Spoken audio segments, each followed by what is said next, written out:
प्रधान जी कभी इस्तीफा नहीं देंगे, ना सरकार इनको कहेगी कि इस्तीफा दो, क्योंकि इनकी नीति है कुछ भी हो जाए देश में, राम मंदिर लूटा जाए, तो जो लोग वाकई में इसके जिम्मेदार हैं उनका इस्तीफा कभी नहीं होगा। देखिए, इंडिविजुअल घटनाओं को नहीं करते हैं कोई किसी को, ये किसी तरह का कपिल सिब्बल की बात छोड़ दीजिए। कपिल सिब्बल किसी पार्टी के साथ जुड़े हुए हैं तो वो अपनी बात कहते रहते हैं, तो उनकी बात को क्या ध्यान देने की जरूरत है? कोई ध्यान देने की जरूरत नहीं है। हाँ, हम इतना जरूर कहेंगे कि कांग्रेस पार्टी को नकारात्मक सोच से ऊपर उठना चाहिए। इस देश को अगर आगे बढ़ाना है, विकसित भारत बनाना है, तो सकारात्मक सोच के साथ आगे बढ़े।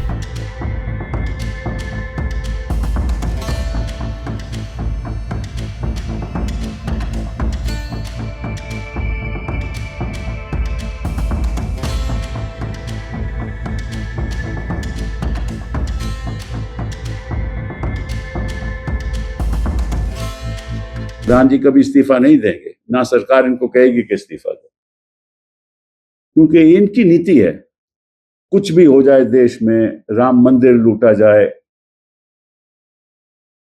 तो जो लोग वाकई में इसके जिम्मेदार हैं उनका इस्तीफा कभी नहीं होगा। अभी आज तक इन्होंने किसी मंत्री ने इस्तीफा दिया? नहीं दिया। क्यों? क्योंकि इनकी परवाह नहीं है, जनता से इनको कोई लेना देना नहीं। जो सरकार ये तय कर ले कि मुझे जनता से कोई लेना देना नहीं है, मुझे अपनी सत्ता कायम करने का ही लेना देना है, वो सरकार एंटी पब्लिक, एंटी पीपल, इसलिए उस सरकार को कोई हक नहीं कि वो सरकार आज के दिन भी इस देश में बनी रहे। अब प्रॉब्लम क्या है?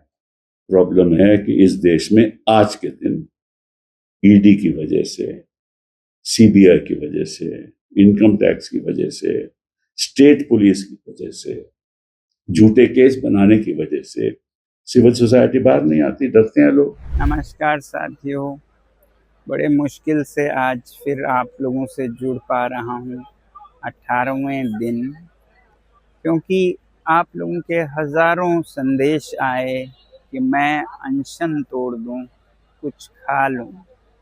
बड़े बुजुर्ग नेतागण आकर मुझे कोई प्यार से, कोई गुस्से में बोल रहे हैं, और कुछ ने तो अदालत से अपील की है कि सरकार मुझे ज़बरदस्ती खाना खिलवाएं। दो बातें हैं, पहला तो अगर मैं खा भी लूं तो उससे क्या बदलेगा और क्या संदेश जाएगा? सरकार को तो यही संदेश जाएगा कि जवाबदेही की ज़रूरत नहीं है, वो बैठ जाते हैं, वो चले जाते हैं। और दूसरी बात, मेरी हालत कुछ ऐसी भी नहीं है कि मैं 2-4 दिन में मर जाऊं। बहुत सारे मेडिकल टेस्ट होते रहे हैं, रिजल्ट्स काफ़ी नॉर्मल है 18 दिन के अनशन के लिए। आज ईसीजी भी हुआ, बुरा नहीं है, तो इसलिए मैं अभी कई दिन चल सकता हूँ। हाँ, कमज़ोरी है, मेरे मसल्स ख़त्म हो रहे हैं, मगर मेरा दिल और कोर अभी भी ठीक चल रहा है।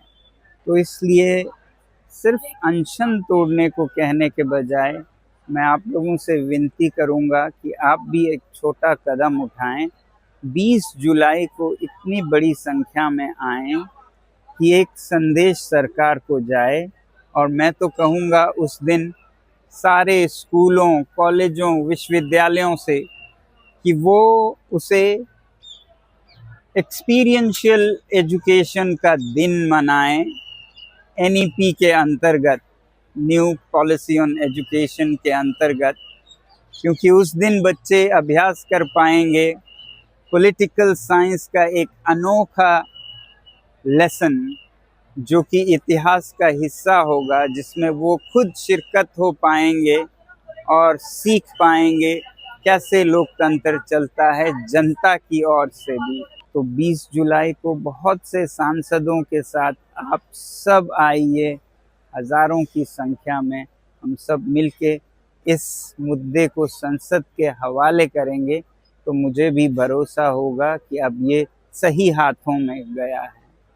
उससे पहले भी आप कुछ कर सकते हैं, वो ये कि आप इस नंबर पर मिस कॉल देकर बता सकते हैं कि आप आ रहे हैं, और इस वेबसाइट पर भी अपना नाम रजिस्टर कर सकते हैं। इतना तो आप ज़रूर करेंगे, हमारी उम्मीद है। जय हिंद।